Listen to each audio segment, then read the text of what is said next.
अस्सलामुअलैकुम dear students. आज हम स्टार्ट करेंगे चैप्टर नंबर 13 की एक्सरसाइज 13.2।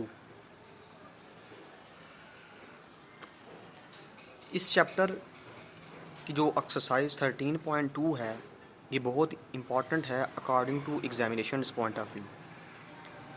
इसमें टोटल जो है इसके 20 जो है वो टोटल क्वेश्चन है और तकरीबन हर साल जो है वो लॉन्ग जो क्वेश्चन है इसी एक्सरसाइज से जो आता है। तो ये बहुत ही ज़्यादा इम्पॉर्टेंट क्वेश्चन है अकॉर्डिंग टू लॉन्ग क्वेश्चन। तो टोटल जो है इसके 1 से 12 तक जो क्वेश्चन है ये लॉन्ग क्वेश्चन है और नेक्स्ट जो 13 से 20 तक हैं ये इम्पॉर्टेंट शॉर्ट क्वेश्चन है। इन क्वेश्चंस को करने से पहले कुछ फार्मूलाज हैं उनको हमें याद रखना पड़ेगा।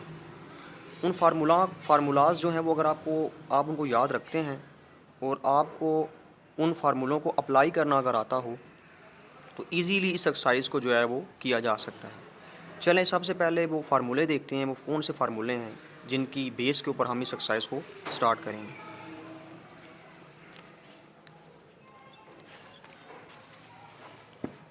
टोटल जो फार्मूले हैं वो 6 जो है वो फार्मूलाज हैं। ये इन 6 फार्मूलों को आपको याद रखना पड़ेगा और दूसरा आपको इन फार्मूलों को अप्लाई करना अगर आता हो तो ईज़िली हम इस एक्सरसाइज को कर लेंगे। इसमें बेसिकली जो है वो 3 तरह के फार्मूले हैं और हर एक फार्मूले के साथ उसकी कुछ केसेस हैं। एक समीशन की फॉर्म में है, दूसरा सब्ट्रैक्शन की फॉर्म में है। जैसा कि यहाँ पर मैंने फर्स्ट फार्मूला लिखा है, दो साइन इन्वर्स फंक्शंस हैं और वो सम की फॉर्म में है। साइन इन्वर्स ए प्लस साइन इन्वर्स बी। ए और बी यहाँ पर दो एंगल हैं, ये कोई भी हो सकते हैं angle. Is equal to sine inverse into a under root 1 minus B square plus b under root 1 minus A square. इसको देखेंगे किस तरह हम इनको अप्लाई करेंगे। अभी तो फार्मूले ज़रा देख लेते हैं, चेक कर लेते हैं कि फार्मूले हैं कौन से। नेक्स्ट जो सेकंड फार्मूला है वो दो इन्वर्स साइन फंक्शंस हैं और ये दोनों सब्ट्रैक्शन की फॉर्म में है। Sine inverse A minus sine inverse B is equal to sine inverse a into under root 1 minus B square minus b under root 1 minus A square. Sine inverse जो है वो इन दोनों को ब्रैकेट्स के बाहर जो है वो आएगा। नेक्स्ट जो है वो काज फंक्शंस है, इन्वर्स काज फंक्शंस है दो समेशन की फॉर्म में है। Cos inverse A plus cos inverse B is equal to cos inverse A B minus under root 1 minus A square into 1 minus B square. इसी तरह subtraction की form में भी है, cos inverse A minus cos inverse B is equal to cos inverse A B plus under root 1 minus A square bracket 1 minus B square. Next tan functions है दो, जो जब दो टेन फंक्शंस सम हो रहे हों, टेन इन्वर्स ए plus tan inverse b tan inverse ए plus b over 1 minus ए b. आगे summations की फॉर्म में, सब्ट्रैक्शन की फॉर्म में tan inverse A minus tan inverse B is equal to tan inverse A minus b over 1 plus a b. इनमें से हमें जो mainly फार्मूले याद रखने पड़ेंगे, ये 3 फार्मूले हमें याद रखने पड़ेंगे। इन 3 फार्मूलों को अगर हम याद रखते हैं तो बाकी इनके पेयरिंग में जो सब्ट्रैक्शन की फॉर्म में आते हैं उनको हम इजीली रिमेंबर रख सकते हैं। ज़रा चेक करें कि सम की फॉर्म में जो साइन इन्वर्स है उसके ये जो फार्मूला है इसको आपको रिमेंबर रखना पड़ेगा।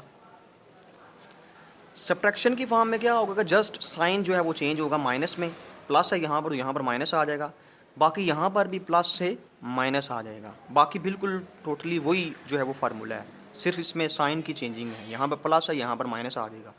इसी तरह अगर काज की बात की जाए तो काज में अगर यहाँ पर प्लस है तो ए बी यहाँ पर माइनस आएगा, इसको तो याद रखना पड़ेगा आपको।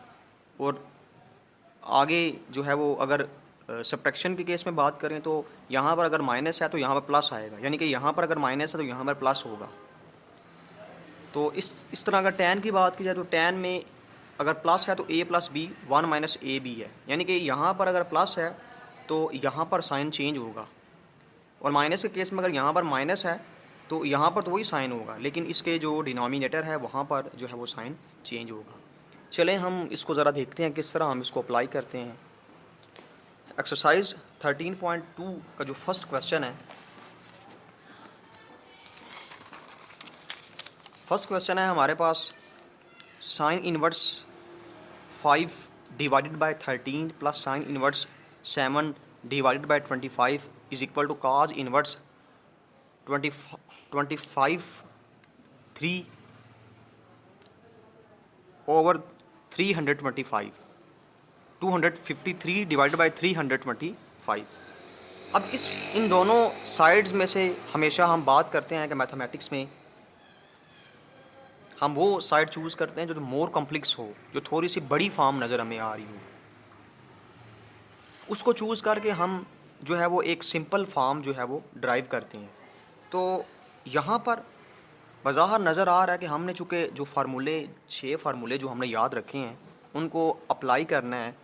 तो इन दोनों साइड्स में से ये जो साइड है हमें ये नज़र आ रही है कि ये साइड कुछ हमारे याद किए गए फार्मूलों से मिलती जुलती है, ये वाली साइड, जबकि ये तो बिल्कुल सिंपल सी साइड है। अगर चेक किया जाए तो हमने जो फर्स्ट फार्मूला अभी देखा है साइन इनवर्स के केस में, समेशन के केस में, तो उसकी एक साइड जो है वो इसके इक्वल होती है sine inverse a plus sine inverse b is equal to sine inverse bracket a into under root 1 minus B square plus b under root 1 minus A square. तो वो वाली साइड जो है वो हमारी आती है। जैसा कि हमें पता है, वी नो दैट कि ये जो एक्सप्रेशन है, ये जो फार्मूला है, इसकी जो ये साइड है हमारी इस साइड से मिलती जुलती है, यानी कि यहाँ पर हम इस फार्मूले को यूज़ कर सकते हैं। अब यहाँ पर देखें, ए जो है वो हमारा 5 डिवाइड बाई 13 है और बी जो है वो 7 डिवाइड बाई 25 है। अब अगर ये वाली साइड हमारी मिलती है तो इसके करस्पॉन्डिंग साइड जो है वो हमने यूज़ करनी है। इस एक्सरसाइज में जो भी क्वेश्चन होगा हमने इस जो भी फार्मूला होगा उसको कंपेयर करना है, उसकी एक साइड को हमने कंपेयर करना है इस साइड से, यानी कि हमारी इन दोनों में से जो साइड भी होगी वो इस फार्मूले की इस साइड से तकरीबन वो उसको जो है वो सेम होगी, वो कंपेरेबल होगी। तो जब हम उसको कंपेयर करेंगे तो उसके करस्पॉन्डिंग दूसरी साइड्स होगी, इसको हमने यूज़ करना है, यानी कि इसमें हमने वैल्यूज़ पुट करनी है। अब ज़रा चेक करें, ये साइड तो कंपेरेबल है, यानी कि इस साइड, ये साइड्स को अगर मैं कंपेयर करूँ इस साइड्स को, तो मैं इस एक्सप्रेशन को, इस फार्मूले को यूज़ कर सकता हूँ। यहाँ पर ए मेरा जो है, अगर मैं इसको वैल्यूज़ पुट करूँ, अगर मैं इस साइड को चूज़ करता हूँ तो यहाँ पर ए जो है वो 5 डिवाइड बाई 13 है और बी जो है वो 7 डिवाइड बाई 25 है। इसी तरह यहाँ पर भी बी और ए दोनों की वैल्यूज़ मुझे मालूम है। तो यहाँ पर एक कन्फ्यूजन वाली बात है कि अगर मैं इस साइड को अगर मैं लेता हूँ और इनमें मैं अगर वैल्यूज़ पुट करता हूँ तो फाइनली जो मेरा आंसर आएगा वो तो साइन इन्वर्स की फॉर्म में आएगा, जबकि मैंने जो साइड प्रूव करनी है वो तो काज इन्वर्स की फॉर्म में करनी है। तो अब इसके लिए क्या करना पड़ेगा वो हम नेक्स्ट देखते हैं। अभी हम इनकी वैल्यूज़ पुट करते हैं। अब क्या किया मैंने, इस साइड्स को ये वाला फार्मूला मैंने यूज़ किया। यहाँ पर ए 5 डिवाइड बाई 13 है और बी 7 डिवाइड बाई 25 है, तो इनकी मैंने जस्ट वैल्यूज़ पुट की हैं। 5 divide by 13 under root 1 minus 7 divide by 25 का whole square plus 7 divide by 25 under root 1 minus 5 divide by 13 का होल स्क्वायर। इसके बाद थोड़ा सा इसको सॉल्व किया, मैथमेटिक्स स्टेप्स हैं, एलसीएम लिया, एलसीएम लेने के बाद सॉल्व किया इसको, फर्दर सॉल्व करने के बाद फाइनली जो हमारा आंसर आया एलसीएम यहाँ पर लेके वो ये आया। मैं यही कह रहा था कि अब ये हमारा एक फ़ाइनल जो है वो एक्सप्रेशन आ चुका है। अब हमने जो साइड प्रूव करनी थी वो काज इन्वर्स 253 डिवाइड बाई 325 है, जबकि हमारा आंसर जो आया है वो साइन इन्वर्स 205 डिवाइड बाई 325 आया है। अब हमने नेक्स्ट इसमें क्या करना है, देखें अब इसमें हमने कन्वर्जन करनी है, क्योंकि हमने इसकी प्रीवियस एक्सरसाइज में भी 3 आइडेंटिटीज़ पढ़ी थी।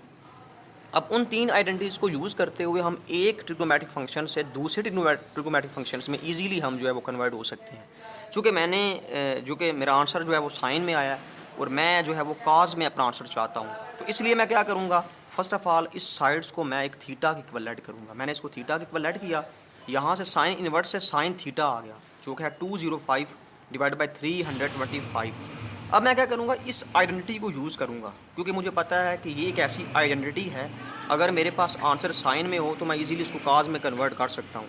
तो यहाँ पर क्या करूँगा कि साइन वाला एक्सप्रेशन मैं यूज़ करूँगा और उसको ईजिली काज में कन्वर्ट करूँगा। उसके लिए मैंने फार्मूले को थोड़ा सा रीअरेंज किया, तो cos theta square is equal to 1 minus sine theta square आ गया।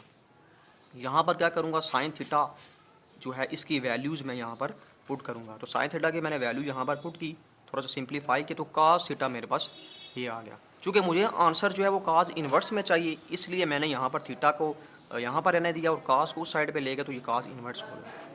चूँकि मैंने एक्सप्रेशन नंबर 1 देखा जाए तो मैंने थीटा से स्टार्ट किया था और एक्सप्रेशन नंबर 2 में भी थीटा है। इन दोनों को कंपेयर किया जाए तो देखिए हमारा रिक्वायर्ड जो प्रूव है it is prove from 1 and 2। देखिए यही जो साइड है हमने इसी को ही इसके इक्वल प्रूव करना था। तो इसमें सिर्फ एक बात जो है वो याद रखने वाली है कि यहाँ पर एक तो हमें फार्मूला पता होना चाहिए कि कौन सा फार्मूला हमने अप्लाई करना है। सेकेंडली हमें उस फार्मूले को अप्लाई करना आना चाहिए। एंड थर्डली अगर हम हमारी वो साइड, बाज़ क्वेश्चंस इसमें ऐसे हैं जो बिल्कुल सिंपल से हैं, जिनमें हम इजीली जो कोई फार्मूला लगाएंगे तो हमारी साइड जो है वो इजीली उसकी इक्वल प्रूव हो जाएगी। लेकिन हर एक क्वेश्चन में ऐसा नहीं होता। जैसे कि ये फर्स्ट क्वेश्चन था, इसमें हमारा जो रिक्वायर्ड प्रूव है वो काज इन्वर्स था, जबकि हमारा जो आंसर आ रहा था फार्मूले को यूज़ करके वो साइन की फॉर्म में आ रहा था। तो फिर हम क्या करते हैं, हम कोई ना कोई आइडेंटिटी यूज़ करते हैं और उस आइडेंटिटी को यूज़ करते हुए हम इजीली अपने रिक्वायर्ड प्रूफ की तरफ जो है वो कन्वर्ट हम कर सकते हैं।